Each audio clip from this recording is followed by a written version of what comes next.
সবাইকে আজকের এই বিশ্লেষণে স্বাগত। চলুন সরাসরি মূল কথায় আসি। অনলাইনে আয়ের কথা উঠলেই সাধারণত আমাদের মাথায় ঘোরে শুধু ফেসবুক আর ইউটিউবের নাম, তাই না? কিন্তু আজ আমরা এমন একটা জগৎ নিয়ে কথা বলবো যা এই চেনা গণ্ডির চেয়েও অনেক অনেক বিশাল। সোশ্যাল মিডিয়ার বাইরেও ডিজিটাল উপার্জনের এক বিশাল ইকোসিস্টেম রয়েছে যা অনেকের কাছেই এখনও অজানা।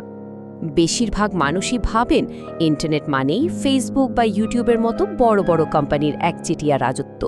মনে হয় যেন ডিজিটাল আয়ের রাস্তা শুধু এই দুই জায়গাতেই আটকে আছে। কিন্তু আসল সত্যিটা হলো এর ঠিক বিপরীতে রয়েছে অল্টারনেটিভ অ্যাপ আর নতুন নতুন প্ল্যাটফর্মের এক বিশাল এবং বৈচিত্র্যময় জগৎ। এই নতুন ইকোসিস্টেম প্রমাণ করে দেয় যে ঘরে বসে আয়ের জন্য শুধু নির্দিষ্ট দু একটা কোম্পানির ওপর নির্ভর করে থাকার দিন আসলে শেষ। আজকের আলোচনার মূল বিষয়গুলো এক নজরে দেখে নেওয়া যাক। ১. সোশ্যাল মিডিয়ার বাইরে। ২. ফ্রিল্যান্সিং, দক্ষতার মূল্য। ৩. মাইক্রোটাস্ক, ছোট কাজ। ৪. Content selling, brand promotion. এবং সবশেষে ৫. সার্ভে অ্যাপস, সহজ আয়। চলুন প্রথম বিষয়টি দিয়ে শুরু করা যাক। ১ নম্বর, সোশ্যাল মিডিয়ার বাইরে নতুন জগতের অন্বেষণ। ডিজিটাল কাজকে যদি আমরা শুধু দুটো পরিচিত প্ল্যাটফর্মে আটকে রাখি, তাহলে আয়ের একটা বিশাল সুযোগ আসলে হাতছাড়া হয়ে যায়। ফেসবুক বা ইউটিউবের বাইরেও অনলাইনে আয় করার এমন অসংখ্য উপায় আছে যা যে কেউ খুব সহজেই কাজে লাগাতে পারে। এই প্ল্যাটফর্মগুলো সবার জন্যই উন্মুক্ত। আমাদের তালিকার দ্বিতীয় বিষয়টি হল ফ্রিল্যান্সিং, দক্ষতার মূল্য। প্রফেশনাল ডিজিটাল দুনিয়ায় এখন ফাইবার আর আপওয়ার্কের মতো প্ল্যাটফর্মগুলো রীতিমতো রাজত্ব করছে। তবে এখানে একটা কথা মাথায় রাখতে হবে, এসব জায়গায় সফল হতে হলে সত্যিকারের কার্যকরী স্কিল বা দক্ষতা থাকতে হবে। গ্রাফিক ডিজাইন, ভিডিও এডিটিং কিংবা ডেটা এন্ট্রির মতো কাজগুলোর ব্যাপক চাহিদা রয়েছে। সারা পৃথিবীর ক্লায়েন্টরা ভালো কাজের বিনিময়ে চমৎকার পে করতে সবসময় প্রস্তুত। এটা মূলত নিজের স্কিল কাজে লাগিয়ে আন্তর্জাতিক বাজার থেকে ডলার আয় করার একটা দারুণ সুযোগ। মাসে ৩০ থেকে ৫০,০০০ টাকা, এটা শুধু একটা র্যান্ডম সংখ্যা নয়, এটা আমাদের দেশের অসংখ্য তরুণের প্রতিদিনের বাস্তব অর্জন।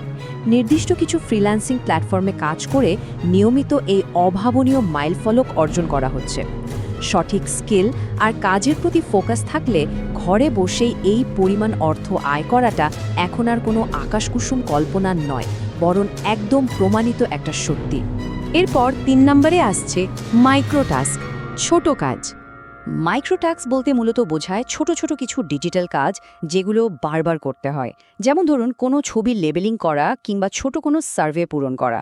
এই কাজের জন্য ক্লিক ফরকার বা রিমোট টাস্কের মতো প্ল্যাটফর্মগুলো বেশ পরিচিত। এর সবচেয়ে বড় সুবিধা হলো এখানে আহামরি কোনো টেকনিক্যাল স্কিলের প্রয়োজন পড়ে না। একটু ধৈর্য ধরে সময় দিলেই প্রতিদিন একটা রেগুলার ইনকাম করা সম্ভব।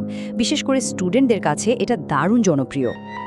এবারে ৪ নম্বর point, content selling, brand promotion. Short form ভিডিওর কথা বলতে গেলে টিকটক কিংবা স্ন্যাক ভিডিওর মতো অ্যাপগুলো এখন সারা বিশ্ব কাঁপাচ্ছে। গতানুগতিক লং ভিডিওর বাইরে গিয়ে কন্টেন্ট সেলিংয়ের বাজারটা এই প্ল্যাটফর্মগুলো একদম নিজেদের দখলে নিয়ে নিয়েছে। এই অ্যাপগুলোর ইনকাম মডেলটা খুবই সিম্পল, মূলত দুটো ধাপে কাজ করে।